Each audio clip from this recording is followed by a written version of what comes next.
واقعات اور قصص میں سب سے بڑا قصہ موسیٰ علیہ السلام کا ہے۔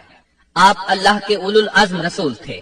آپ کا قصہ قرآن کریم کی 73 سورتوں میں جا بجا پھیلا ہوا ہے۔ 73 سورتوں میں پھیلے ہوئے قصے کو یکجا کرنا آسان کام نہیں۔ ایسے واقعات کی جزیات کو قرآن و حدیث کی چھلنی میں سے گزارنا انتہائی ضروری ہے۔ تو آئیے سنتے ہیں قصہ سیدنا موسیٰ علیہ السلام کا۔ اللہ تعالی سورۃ القصص آیت 1 تا 3 میں فرماتے ہیں، شروع اللہ کے نام سے جو بڑا مہربان نہایت رحم والا ہے۔ طاسین میم، یہ روشن کتاب کی آیات ہیں۔ ہم آپ کے سامنے موسیٰ اور فرعون کا صحیح واقعہ بیان فرماتے ہیں ان لوگوں کے لیے جو ایمان رکھتے ہیں۔ ان آیات میں اہل ایمان کے لیے نصیحت اور یاد دہانی ہے، جبکہ انہی آیات میں فاسق، نافرمان اور کجرو لوگوں کے لیے ڈراوا اور وعید ہے۔ فرعون یعنی ولید بن مصعب بہت جابر اور ظالم شخص تھا۔ ظلم و جبر کی ان آخری حدوں کو پہنچ گیا تھا جن تک شاید انسانوں میں سے کوئی بھی نہ پہنچا ہوگا، یہاں تک کہ اس نے رب ہونے کا دعویٰ کر دیا۔ وہ اللہ تعالیٰ کا انکار کرتے ہوئے کہا کرتا تھا، فرعون کہنے لگا، اے درباریوں، میں تو اپنے سوا کسی کو تمہارا معبود نہیں جانتا۔ کہنے لگا، تم سب کا رب میں ہی ہوں۔ اس نے الوہیت اور ربوبیت دونوں میں اللہ تعالیٰ سے جھگڑا کیا۔ یقیناً فرعون نے زمین میں سرکشی کر رکھی تھی اور وہاں کے لوگوں کو گروہ گروہ بنا رکھا تھا اور ان کے ایک فرقے کو کمزور کر رکھا تھا، اور ان کے لڑکوں کو تو ذبح کر ڈالتا تھا اور ان کی لڑکیوں کو زندہ چھوڑ دیتا تھا۔ بلا شک و شبہ وہ تھا ہی فساد کرنے والوں میں سے۔ اس نے لوگوں کے گروہ اور جماعتیں بنا رکھی تھی۔ فرعون کے زمانے میں بنی اسرائیل سب سے حقیر اور کم درجہ قوم تھی۔ فرعون نے انہیں حد درجے ذلیل اور بے عزت بنا رکھا تھا۔ سبھی کو معاشرے میں نچلے طبقے میں شمار کیا جاتا تھا، جبکہ مصر میں یہی لوگ شاہانہ زندگی گزارا کرتے تھے۔ فرعون نے اعلان کرا رکھا تھا کہ بنی اسرائیل سب کے سب غلام ہیں۔ وہ ان سے زر خرید غلاموں کی طرح مزدوری لیا کرتا تھا۔ ان کی عورتوں سے لونڈیوں باندیوں جیسا برتاؤ کیا جاتا تھا۔ وہ جو چاہتا تھا ان سے کرتا تھا۔ اس نے یہ حکم اپنی رعایا میں عام دے رکھا تھا۔ مصر کے باشندے اعلیٰ درجے کے لوگ سمجھے جاتے تھے، وہ قبطی کہلاتے تھے۔ فرعون نے بنی اسرائیل کو غلام اور محکوم بنا رکھا تھا اور اس نے ان میں سے ایک فرقے کو کمزور کر رکھا تھا۔ بنی اسرائیل اس ذلت سے نجات پانے کا انتظار کر رہے تھے، اور اس کی وجہ یہ تھی کہ انہیں ایک بشارت ملی ہوئی تھی۔ اس کے مطابق ان کا نظریہ تھا کہ فرعون کے گھر سے ایک بچہ نکلے گا جو انہیں نجات دلائے گا، اور یہ بھی بیان کیا جاتا ہے کہ یہ بشارت انہیں اس طرح ملی تھی کہ خود فرعون نے خواب دیکھا تھا کہ بیت المقدس سے آگ نکل کر مصر کی جانب بڑھتی چلی آ رہی ہے۔ وہ آگ مصر میں موجود تمام لوگوں کو جلائے ڈالتی ہے، مگر اس آگ سے بنی اسرائیل کے گھر محفوظ رہتے ہیں۔ فرعون نے اس خواب کی تعبیر کاہنوں سے پوچھی۔ وہ کاہن اس کے نزدیک عالم تھے۔ انہوں نے خواب کی تعبیر یہ بتائی کہ بنی اسرائیل میں ایک بچہ ایسا پیدا ہونے والا ہے جس کی وجہ سے مصریوں کی ہلاکت ہوگی۔ یہ تعبیر سن کر فرعون ڈر گیا۔ تب اس نے ایک خوفناک حکم جاری کیا، بنی اسرائیل میں جو بچہ پیدا ہو اسے قتل کر دیا جائے۔ اللہ کی قدرت دیکھیے کہ ہارون علیہ السلام اس سے پہلے پیدا ہو چکے تھے اور موسیٰ علیہ السلام کی والدہ امید سے تھی۔ فرعون نے اپنا حکم یوں جاری کیا تھا کہ اگر ان کے ہاں بیٹے پیدا ہوں تو انہیں قتل کر دو، بیٹیاں پیدا ہوں تو انہیں زندہ چھوڑ دیا جائے۔ چنانچہ ایسا ہی کیا جانے لگا۔ ہر نو مولود بچے کو قتل کیا جانے لگا، بچیوں کو چھوڑ دیا جاتا۔ یہ تھا بچوں کو ذبح کرنے کا حکم جو بنی اسرائیل میں شروع ہوا۔ اس کا طریقہ انہوں نے یہ اختیار کیا کہ ہر حاملہ خاتون کی نگرانی شروع کر دی۔ دایا عورتوں کے ذمے یہ ڈیوٹی لگائی کہ حاملہ مستورات کی اطلاع دیں گی، اور جو دایا اطلاع نہ دیتی اسے بھی قتل کر دیا جاتا۔ اس طرح فرعون اور اس کے وزیروں کو ہر نو مولود سے باخبر رکھا جاتا تھا۔ ان دنوں سیدنا موسیٰ علیہ السلام کی والدہ اپنے حمل کے ابتدائی دنوں میں تھی۔ انہوں نے اس بات کو چھپائے رکھا اور دایا کا کام کرنے والی عورتوں سے بھی خود کو چھپائے رکھا، یہاں تک کہ درد ذہ کا وقت آ پہنچا اور انہوں نے بچے کو جنم دیا۔ اس بارے میں سوائے قریبی لوگوں کے کوئی نہیں جانتا تھا۔ بچے کی پیدائش کے بعد وہ فکر مند رہنے لگی۔ حمل کے دنوں میں تو انہوں نے خود کو چھپا لیا تھا، اب بچے کو کیسے چھپائیں؟